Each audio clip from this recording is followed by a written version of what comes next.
أتحدث بمرارة، لا بدافع الاستفزاز، بل دفاعا عما أراه حقا مهنيا. ما حدث لي في المغرب لم يكن عابرا، ولم يكن إجراء عاديا كما يحاول البعض تصويره. أنا صحفي، جئت لأؤدي عملي، ولم أحمل معي سوى قناعاتي ورؤيتي الإعلامية. قرار منعي وطردي كان صادما، لأنه بني في نظري على تأويل خاطئ لواقعة إعلامية. السلام عليكم، مرحبا بكم في فيديو جديد. قبل ما نبدا هذا الفيديو، قبل ما نهضروا على الاعلام الجزائري، بغيت نشكر جميع المغاربه اللي تابوناو في القناه، اللي تيديروا لنا لايك، اللي كيشتركوا في القناه. ما كرهتش توصلونا ل 1000 ابوني في اقرب وقت. اللي بغى فيكم يدعمنا يشترك في القناه. غادي نشوفوا واحد الصحفي الجزائري بعد ما جا للمغرب وحبسوه ما خلاوش يدخل، يعني شنو قال فاش رجع للجزائر. الخوت ما تنساوش دعمونا بالاشتراك في القناه، وشكرا لكم على الدعم ديالكم. غادي نشوف في الفيديو ونعلقوا عليه. أن يقابل الاختلاف في الرأي بالإقصاء بدل الحوار. أنا اليوم أطالب باعتذار رسمي، ليس لي فقط بل لمهنة الصحافة نفسها. أطالب بتصحيح الصورة وبرد الاعتبار، لأن ما حدث يسيء لحرية العمل الإعلامي أكثر مما يخدمني أو يخدم أي طرف آخر. قد أبعدت جسديا، لكن صوتي لن يبعد، وسأواصل قول ما أؤمن به مهما كان الثمن.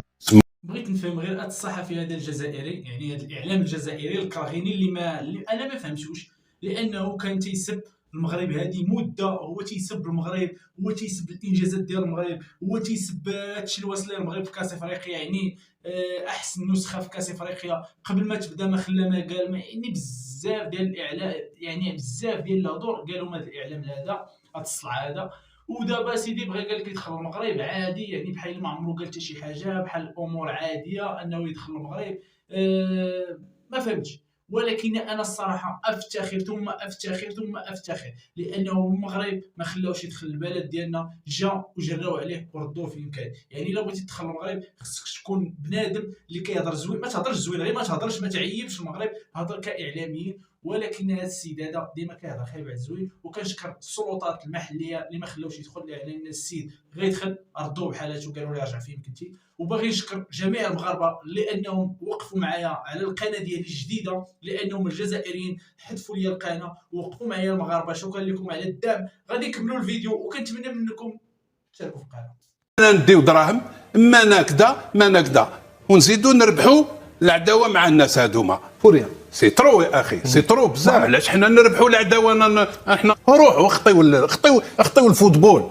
يا اخي الاولين كنت تقولوا هكذا، ولو كلام شارع. هذا كلام تاع شارع ماشي تاع مسؤولين، كلام تاع شارع. روح انت غدوه تشوف ركراكي غدوه وان شاء الله يروحوا يديو لا كوب دافريك ولا لا كوب دي موند كاع يديوها، ولا يتيليمينا. ما يقول لهمش هذا الكلام، يحط ويروح. الناس مسؤوله. انا خدمت خويا، ما نجمتش نروح، ما نهضرش على اللي فات، ما نهضرش على اللي فات. انتوما هنا ما كاش، هدمتوا الفوتبول، درتوا الصور، بنيتوا لا ميراي دو شين على الناس اللي كومبيتون، غلقتوا عليهم بلي ريزو، تخلصوا سارتا بالمعارف تاعكم، بالجهويه تاعكم، بكلش. فوزاد انكابابل دوميني لالجيري او موان الفوق. ما كاش اللي هو يشرف، واللي ما يشرفش خويا ماناش نقولوا ما بلعاني ولا ما نجمتوش وكيتي لا طابل، ولا ما تروحش من الطابله. كاين اللي يقولوا لك روح، ولا المسؤولين فيدراسيون ام جي اس ما يقولوا لهمش روحوا، وزيد طلع الفوق ما يقولوا لهمش روحوا.